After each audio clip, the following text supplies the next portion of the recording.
Lê do começo de novo, só pra gente dar uma repassada. E quando Jesus ia saindo do templo, aproximaram-se dele os seus discípulos para lhe mostrarem a estrutura do templo. Jesus, porém, lhes disse: não vedes tudo isso? Em verdade vos digo que não ficará aqui pedra sobre pedra que não seja derrubada. E estando assentado no Monte das Oliveiras, chegaram-se a ele os seus discípulos em particular, dizendo: dize-nos, quando serão essas coisas? E que sinal haverá da tua vinda e do fim do mundo? Ou seja, a vinda é uma coisa, o fim da era, porque não é fim do mundo, é fim da era, né? Como eu falei, no grego é fim da era, são outra coisa diferente. Prosseguindo. E Jesus respondendo disse-lhes: acautelai-vos, que ninguém vos engane, porque muitos verão em meu nome, dizendo: eu sou o Cristo, e enganarão a muitos. E ouvireis de guerras e de rumores de guerra. Olhai, não vos assusteis, porque é mister que tudo isto aconteça, mas ainda não é o fim. Portanto, se levantará nação contra nação, e reino contra reino, e haverá fome, e pestes, e terremotos em vários lugares. Mas todas essas coisas são o princípio de dores. São o quê? Princípio de dores. Ah, princípio. Ai. Detalhe. É nações contra nações? Opa, não. Nação contra nação. Reinos contra reinos? Não, reino contra reino. Reino contra reino. Porque isso aqui é regional. Isso aqui é na região de Israel. Rapaz, pior que eu sempre li esse texto como nações mesmo. E nunca tinha parado pra ver isso daqui. Pois é. Porque o templo fica onde? Ficava onde o templo? Me diga. Jerusalém. Não ficava na Grécia, no Brasil, em Roma. Não, o templo ficava em Israel, ficava em Jerusalém. Prossiga. Então vos hão de entregar para seres atormentados. Peraí, com quem que Jesus estava falando mesmo? Com os discípulos. Ótimo. Por que o povo pega isso aqui e traz para hoje? Entendeu? Na verdade, pode falar. O que a gente está falando aqui são coisas que 90% das comunidades judaico-messiânicas, judaico-nazarenas, não prestam atenção. E aí eles dizem, não, eu saí de Roma e não sei o quê. Mas estão repetindo as mesmas coisas que Roma sempre repetiu. E pega, por exemplo, que se você for numa igreja evangélica hoje, qualquer igreja vai pegar e vai pregar sobre a vinda de Cristo, o fim do mundo, vai pregar em cima desse texto de Mateus 24. Exatamente. Você pode ver, cara, não pode... Estourou Primeira Guerra Mundial, meu Deus, Jesus está voltando. Aí Segunda Guerra Mundial, Jesus está voltando de novo, gente, meu Deus. Em Mateus 24, meu povo. Em Mateus 24, gente, Jesus está voltando, tá vendo? Ó, tá tendo guerra, tá tendo fome. É certeza, é agora, se prepara, né? É bem isso. E se a igreja for pré-tribulacionista, pior ainda, né? Porque eles são totalmente especiais e eles não podem passar por uma tribulação, sabe? Sim. Porque a minha vitória tem sabor de rapadura. Então eu não posso estar na terra. Eles vão subir, não vão passar por nada. Não vão passar por nada. Vão 7 anos de refúgio, entendeu? Jesus vai fazer um mó chave no céu, vai ficar todo mundo lá intocado. Bem isso mesmo. Pois é, cada um.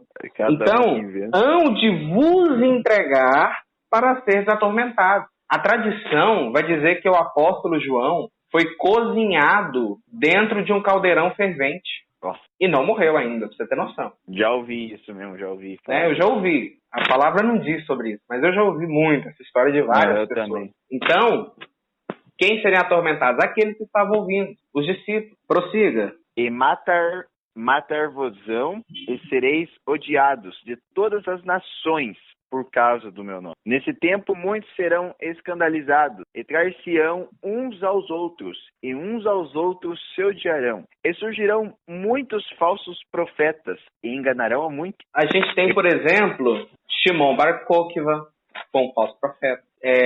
Shimon Bar Yehoshua, né? Existiam inúmeros falsos profetas naquela época do primeiro século, porque havia uma revolta dos judeus de quererem de volta a sua terra. Eles queriam de volta o seu governo. Eles estavam sendo escravizados dentro da própria terra. Então, levantou muita revolta, muita gente que queria seguir adiante, mas não podia, porque não era a vontade de Deus. Pelo contrário, Deus estava pondo fim de novo à era, né? Prossiga. E por se multiplicar a iniquidade, o amor de muitos friará. O que é iniquidade? Você lembra? Nós lemos isso em 1 João 3. A iniquidade é a transgressão da Torá. Eu sei, iniquidade, na verdade, que eu ouvi uma vez falando que iniquidade é uma coisa que eu sei que é errado, mas eu vou lá e faço. Isso aí é transgressão. Tipo... Quando você sabe que é errado e faz, você está transgredindo. A iniquidade é a transgressão repetitiva da Torá. E o que isso resulta? Esfriar o amor. Por quê? A Torá é amor. Aquele que ama, cumpre Torá. Está escrito isso. Sim. O amor, na verdade, é Deus cumprir seus mandamentos. Exatamente. Yeshua, ele resumiu as 2 tábuas da lei, que eram resumo dos 613 mandamentos. Uhum. Se você quer fazer um resumo perfeito, é só amar o seu próximo como a ti mesmo e amar a Deus acima de todas as coisas, de toda a sua alma, de todo o seu coração. Pronto. Tá aí. Faz parte do Shaharit, a gente ora essa oração. Jesus, qual o maior mandamento? Ouça Israel, o Senhor vosso Deus é o único Senhor, e amarás o Senhor do teu Deus de todo o seu coração, de toda a sua alma, de todo o seu entendimento. E essas palavras que vos ordeno hoje estarão no seu coração. E também, ame o seu próximo como a ti mesmo. Esse é o maior mandamento da Torá. Pronto. Então, quem é iníquo não ama. João falou assim, quem diz que ama a Deus que não vê e odeia o seu irmão, como pode dizer que ama a Deus? Não está vendo. Exatamente. Não tem amor. Por isso que João batia na tecla do amor, porque ele sabia o que ia acontecer. E você já começa a notar que lá naquele tempo já estava, a Bíblia já estava citando já, e por se multiplicar a iniquidade. Então, veja que a iniquidade só foi explicando. E olha onde hoje a situação que a gente está. Exatamente. 13. Mas aquele que perseverar até o fim, esse será salvo. E este evangelho do reino será pregado em todo o mundo, em testemunho a todas as nações. E então virá o fim. Eita, que fim. Esse fim já é diferente, né? Eu quero abrir de novo aqui, na minha outra, tem uma outra brébria, Mateus 10, 23, que diz o seguinte: quando forem perseguidos numa cidade, fujam para outra. Eu lhes digo a verdade, o Filho do Homem voltará antes que tenham percorrido todas as cidades de Israel. E aí? Todas as cidades de Israel. Vou falar uma coisa para você. Manda. O Estado de Israel, o país, a nação israelita, é menor do que Sergipe. Uhum. É claro que o povo tinha que ir a pé de uma cidade para outra, né? Tanto é que a Bíblia às vezes até fala o caminho de um sábado, ou seja, era muito perto, porque no sábado não pode trabalhar, então você também não pode ir para muito longe, não é verdade? Uhum. Mas mesmo assim, eles não iriam conseguir percorrer todas as cidades. Não iriam conseguir. Sim. Então vamos lá, prossiga. Verso 15. Quando, pois, virdes que a abominação da desolação de que falou o profeta Daniel está no lugar santo, quem lê, entende. Eita. Ótimo, agora a gente vai ter que voltar e ir lá em Daniel 7 para entender quem é essa abominação da desolação. Daniel teve uma visão, viu uma tempestade que agitava o grande mar, com ventos fortes que sopravam todas as direções, então saíam da água 4 bestas enormes, cada uma diferente das demais. A primeira besta era como um leão com asas de águia, né? Esse aqui é o Império Babilônico. Quando eu observava, as suas asas foram arrancadas e ela ficou em pé no chão. A segunda besta se parecia com o urso, que levantou-se sobre um dos lados e tinha na boca, entre os dentes, 3 costelas, né? Que é o Império... Acho que é o Império Persa. Em seguida, a terceira das bestas parecia com um leopardo, que é o Império Grego. Então, vi uma quarta besta, terrível, assustadora e muito forte. Devorava e despedaçava suas vítimas com grandes dentes de ferro e esmagava os restos debaixo dos seus pés. Era diferente das outras 3 e tinha 10 chifres. Enquanto eu olhava para os chifres, de repente apareceu no meio deles outro chifre pequeno. 3 dos chifres maiores foram arrancados pela raiz e deu lugar a ele. Então, a gente já sabe a quarta besta, Roma. Sim. Né? Roma é a quarta besta. E por que diz abominável da desolação? Simples. Se diz abominável da desolação, Porque quando o Império Romano chega, ele cessa o sacrifício e coloca um porco dentro do templo, assim como Etíoco Epifanes. Etíoco Epifanes fez a mesma coisa. Então, você veja claramente que esse povo passou as mesmas coisas. Na tradução da NVI está sacrilégio terrível. Sacrilégio terrível. Então pensa você, Deus falou, eu vou vingar, está lá em Isaías, eu vou vingar aqueles que comem carne de rato e aqueles que comem carne de porco. E o cara vai e põe a carne de porco lá. Nossa. Então essa era a abominação da desolação. Olha só, 16. Colocar dentro do templo. Um porco. Isso é terrível. Sim, um animal num caixer dentro do templo santo de Deus. Santíssimo lugar.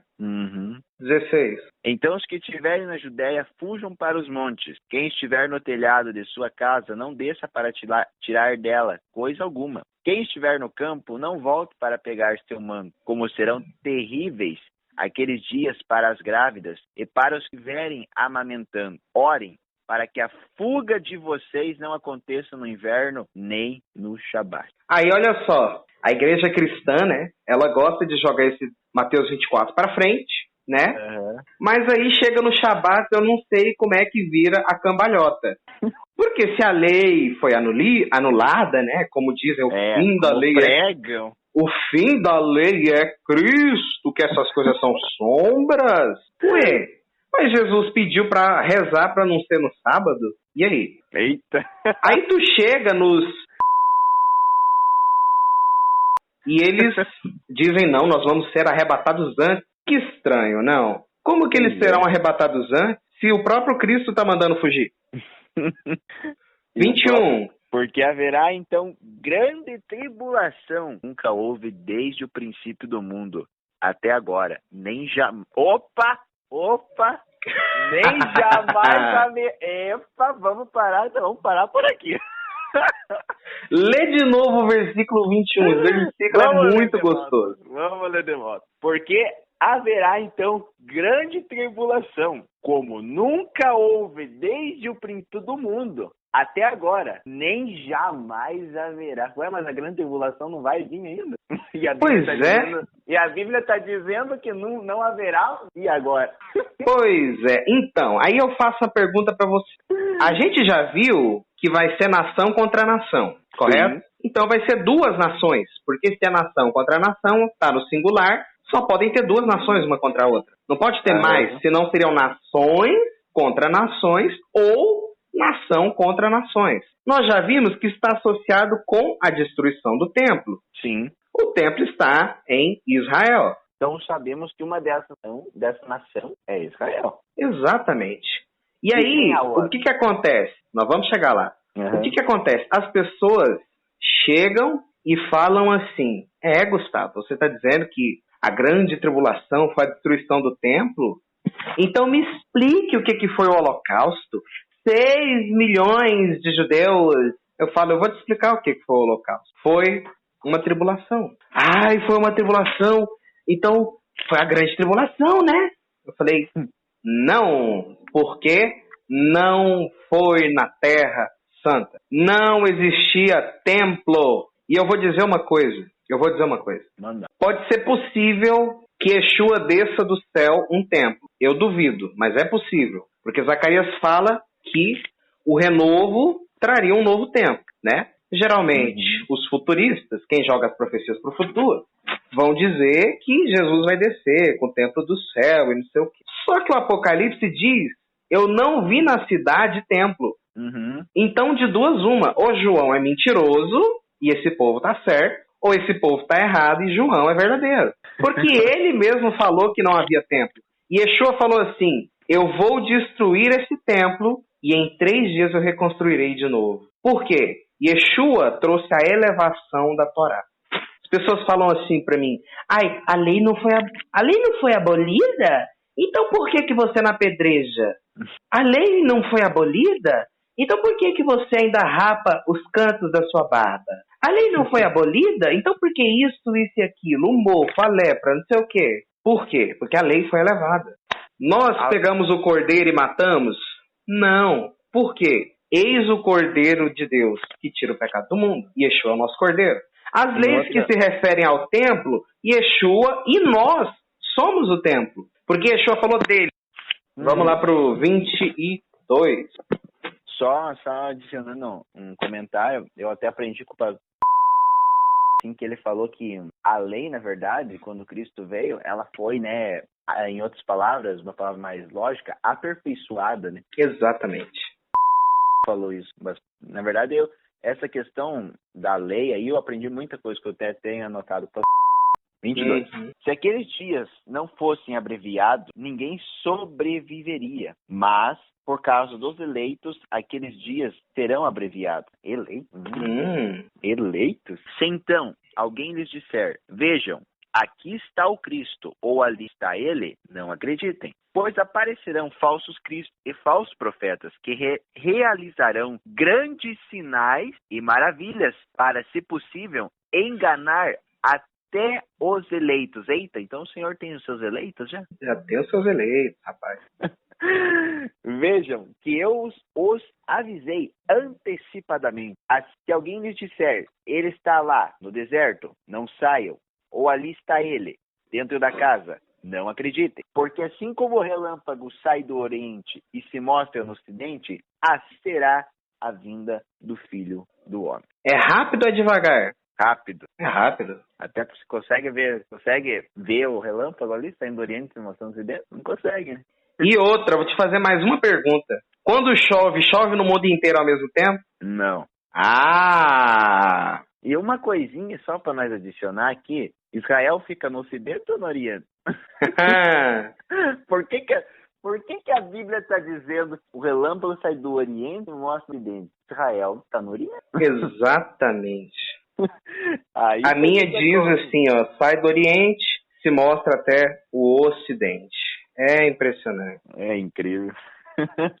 Incrível. Onde houver um cadáver, aí se ajuntarão os abutres. Imediatamente após a tribulação daqueles dias, o sol se escurecerá e a lua não dará sua luz. As estrelas cairão do céu e os poderes celestes serão abalados. Uma pausa então, aí que eu vou te explicar. Pois é, porque aqui deu uma mudada, né, parece. Vou te dizer o que é isso aí que tá caindo, de onde que tá caindo. Manda. Né? Uhum. Você lembra de José e os sonhos que ele tinha? Sim. Qual que é o sonho que ele teve com o céu mesmo? Gênesis 37:9. Tive outro sonho. Desta vez o sol, a lua e 11 estrelas se curvavam diante de mim. Ele só falou isso. Quando contou ao pai e aos irmãos o sonho, o pai o repreendeu e disse: que sonho foi esse que você teve? Será que eu, sua mãe e os seus irmãos viremos a nos curvar até o chão diante de você? Assim os seus irmãos tiveram ciúmes dele. O pai, no entanto, refletia naquilo. Então o sol se escurecer, é Israel perder a sua luz, perder o seu brilho, a lua não dar a sua luz. Nós sabemos que a lua também representa, muitas vezes, Jerusalém. E as estrelas caírem do céu, ou seja, os israelitas perderem o seu lugar, e as potências dos céus serem abaladas. É interessante porque potências do céu, se eu não me engano, o grego é Urânio, e existe um deus com esse nome, Deus Urano, né, que é o deus do céu. Uhum. E essa potência seria abalada. E toda vez que a Bíblia fala do céu, ela fala de um lugar de autoridade. Né? Via Satã caindo do céu como relâmpago, ou seja, os seus inimigos perderam a autoridade. Então o céu é um lugar de autoridade. Para você ter noção, só abrir um parêntese aqui, é do céu que o Eterno julgava o seu povo. É do céu, das nuvens, que ele trazia julgamento. Então cai por aqui, por terra, aquela ideia que muitos têm de que Yeshua não é o Eterno, que Yeshua não é Yahweh. Por quê? Porque só pode vir nas nuvens o Eterno. Não tem homem que vem nas nuvens. Pelo contrário, ninguém subiu ao céu, senão o Filho do Homem que está no céu. João 3,13. Tem ninguém lá. Moisés morreu, Elias morreu, Enoque morreu, está todo mundo morto. Só tem Yeshua lá e o Pai e os anjos. Só. Não tem mais nada. Não inventa de colocar alguém lá que não vai estar lá. Só abrindo também um parênteses aqui, essa semana eu falando com o Cezinho, ó, o pastor, ele falando pra ele, ó, César, Yeshua é o próprio Deus, é o próprio Pai. Ele, pai, nós vamos ter que tentar, você tem que me convencer que Yeshua é o próprio Deus. Falei, então, beleza, vamos nessa. Você vai sofrer, meu filho, você quer que convença? Você vai ter que me explicar cada trechinho, por que lá no Antigo Testamento diz isso e no Novo diz isso também. Vou perguntar para ele, será que é duas pessoas ou a mesma que muda a manifestação? Exatamente. É que, na verdade, igual ele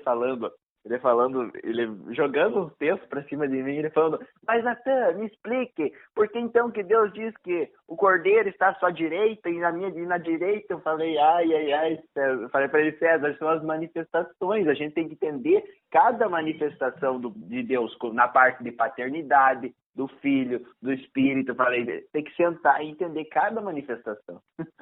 É porque as pessoas, elas pensam o seguinte, meu Deus, eu estou vendo 2, então é 2. Simples assim, mas não é assim que funcionam as coisas. Sim. Tanto é que existe um comentário rabínico de Daniel 7 que diz o seguinte, Daniel 7 vai dizer que existem 2 poderes no céu, entre aspas, e eu vou te mostrar. Daniel 7,13. Em minha visão à noite, vi alguém semelhante a um filho do homem vindo com as nuvens dos céus. Detalhe, Daniel estava falando de julgamento, porque ele começa o capítulo 7 falando das 4 bestas, você lembra? Sim. Então, pelo contexto, está falando de julgamento. Envia em minha visão da noite alguém semelhante ao filho do homem, vindo com as nuvens das céus. Ele se aproximou do ancião e foi conduzido à sua presença. Ele recebeu autoridade, glória e reino. Todos os povos, nações e homens de todas as línguas o adoraram. O seu domínio é um domínio eterno que não acabará, e o seu reino jamais será destruído. Então, nós vemos o quê? Que Yeshua recebe adoração. Ele recebeu autoridade, glória e reino, e todos os povos, nações e homens de todas as línguas o adoraram. Isso se cumpriu? É claro. 90%, eu acho, né? Não vou ser arbitrário, mas a maioria das igrejas cristãs creem na Trindade. Ou no unicismo. É muito difícil você achar uma igreja que fala Jesus não é Deus. Ou ela vai ser trinitária, ou ela vai ser unicista. Então ela vai, no fundo, adorar a Deus, né? Cara do céu, esse tal do unicismo, o negócio pra confundir a cabeça, né? Confunde, porque ele bagunça as manifestações. Deus me livre. Então você fica assim, uai, mas o pai morreu na cruz? Como assim? Tá doido? E o pior que se você não tiver ali uma base da unicidade, você acaba misturando tudo. Você mistura, você acha que é unicismo, porque é muito parecido, mas não é igual. Sim.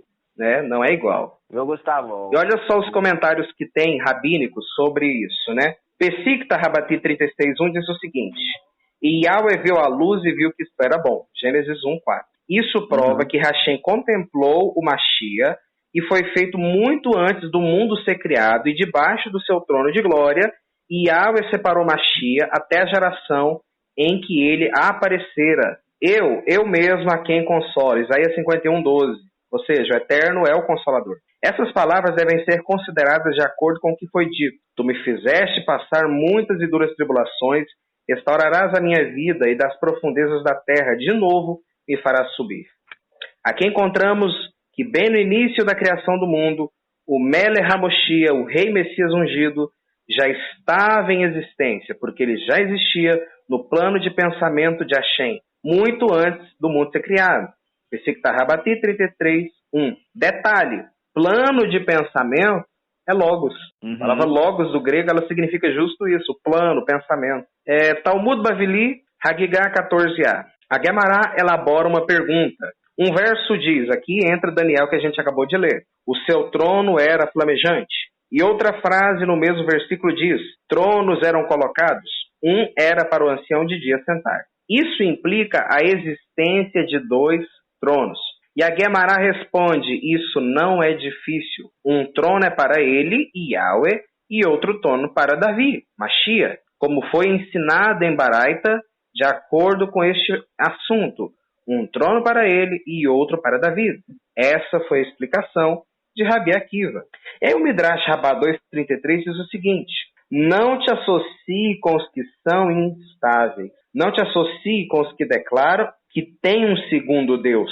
Ou seja, não se associe com quem diz que há uma segunda pessoa da Trindade. Rabi Judá, filho de Simão, disse, o profeta Zacarias 13:18 disse, acontecerá em toda a terra, diz o Senhor, que as duas partes dela serão extirpadas e extirparão. Então, as bocas que declarem que tem dois poderes, dois deuses, serão cortadas. E o último tratado de Sanhedrin, 38b, do Talmud Babilônico, diz, um trono era para ele e outro para Davi, o Messias. Isto era uma expressão idiomática, não significa necessariamente para Davi. Um trono era para ele e um para Davi do Messias, igual como tem sido ensinado. Um era para ele e um era para Davi. Este é o ponto de vista do Rabi Akiva. Então você vê que quem diz que tem dois poderes, dois deuses, seja cortado. Sim. Porque é um único eterno, não são dois. Viu, 30 de Gustavo? novo, agora que você já entendeu. Aliás, falar um pouquinho sobre as nuvens, Fale sobre as nuvens. que é algo super interessante. Salmo 68:33. Aquele que vai montado sobre os céus dos céus, isto é, nuvens, que existiam desde a antiguidade, eis que envia sua voz, um brado veemente.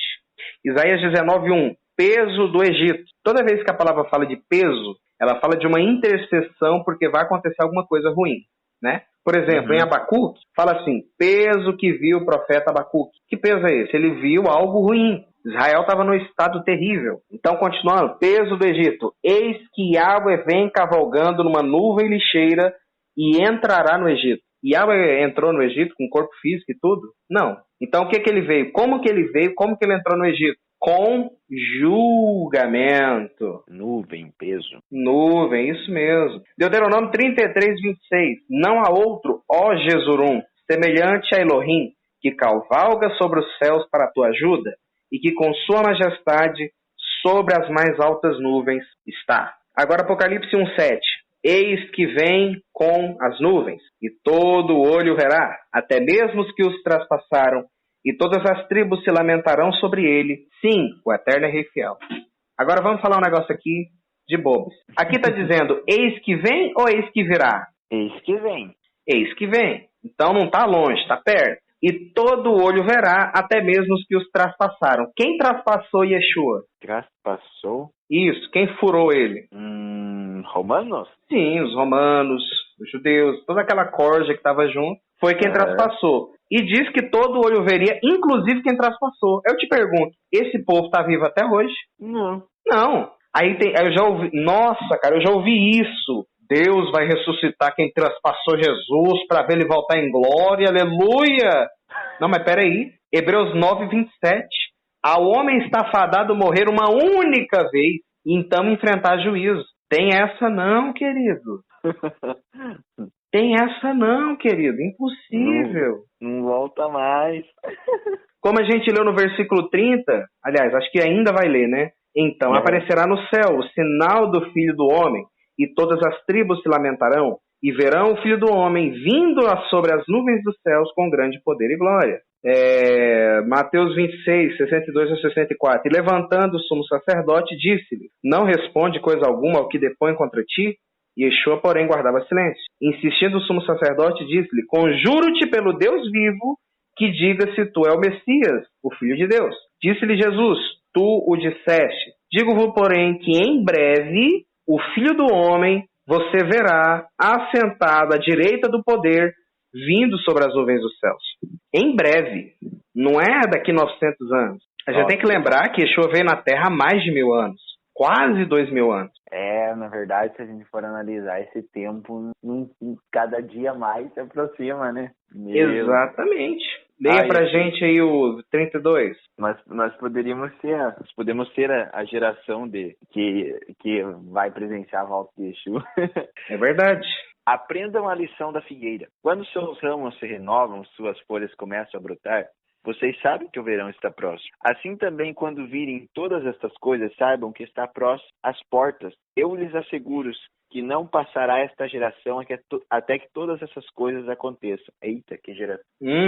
Que geração que está falando? Que geração. Aqui. Detalhe, a palavra esta, com T de tatu, é diferente da palavra essa. Sim. Por exemplo, você está com o seu celular na mão, correto? Sim. Esse celular que está na sua mão, se você fosse falar comigo, você diria, este celular é bom. Agora, se eu estivesse junto com você e o celular estivesse na sua mão, eu iria falar, esse celular é bom. Aí você responderia, este celular é bom. Sim. Quando está um próximo que não está muito próximo de mim, é esse. Quando está distante, é aquele. E quando está próximo, é este. Então, esta geração é qual? A geração de Yeshua. O Eterno desce e fala com Moshe, esta geração não entrará na Terra Prometida. Quanto tempo que eles passaram no deserto? 40 anos. Deu 40 anos, acabou aquela geração, começou outra. E Yeshua foi para o madeiro em 32 ou 31 depois de Cristo. Se você adiciona 40, que é o tempo de uma geração, dá no ano 70. Então, o que Yeshua fala? Igualmente, quando vides todas essas coisas, sabei que está próximo e às portas. 36. Quanto ao dia e à hora, ninguém sabe, nem os anjos do céu, nem o Filho, senão somente o Pai. Como foi nos dias de Noé, assim também será ainda do Filho do Homem. Pois nos dias anteriores ao dilúvio, o povo vivia comendo e bebendo, casando-se e dando-se em casamento, até o dia que entrou Noé na arca. E eles nada perceberam, até que veio o dilúvio e os levou a todos. Assim acontecerá na vinda do Filho do Homem. 2 homens estarão no campo, um será levado e outro deixado. 2 mulheres estarão trabalhando no moinho, uma será levada e outra será deixada. Portanto, vigiem, porque vocês não sabem em que dia virá o seu Senhor. Mas entendam isso, se o dono da casa soubesse a que hora da noite o ladrão viria, ele ficaria de guarda e não deixaria que a sua casa fosse arrombada. Assim também, vocês precisam estar preparados, porque o Filho do Homem virá numa hora em que vocês menos esperam. Quem é, pois, o servo fiel e sensato, a quem seu Senhor encarrega dos de sua casa para lhes dar alimento no tempo devido? Feliz o servo a quem deu o Senhor encontrar fazendo assim quando voltar. Garanto-lhe que ele os encarregará de todos os seus bens. Mas suponham que esse servo seja mau e diga a si mesmo, meu senhor se demora. E então comece a bater em seus conservos e a comer e a beber com os beberrões. O senhor daquele servo virá num dia em que ele não espera, e numa hora que não sabe. Ele o punirá severamente e lhe dará lugar com os hipócritas, onde haverá choro e ranger de dentes. 25, 31. Vamos correr para a gente poder orar. Vamos lá. 25, 31, 31 descendo. É porque assim, na verdade, aquelas parábolas é a mesma coisa. Você tem que estar pronto para quando ele vier. Você tem que estar pronto, tem que estar fazendo boas obras, porque aquele que permanecer até o fim será salvo. Esse é o resumo das parábolas, né? Essa é a aplicação do contexto. Dá para aplicar de outras formas? Dá, mas é isso que ele queria passar. 25, 31. Quando o Filho do Homem vier em sua glória com todos os anjos, assentar-se-á em seu trono na glória celestial. Pode continuar. Todas as nações serão reunidas diante dele, e ele separará uma das outras, como o pastor separa a ovelha dos bodes. Olha o juízo final, vai. E colocará as ovelhas à sua direita e os bodes à esquerda.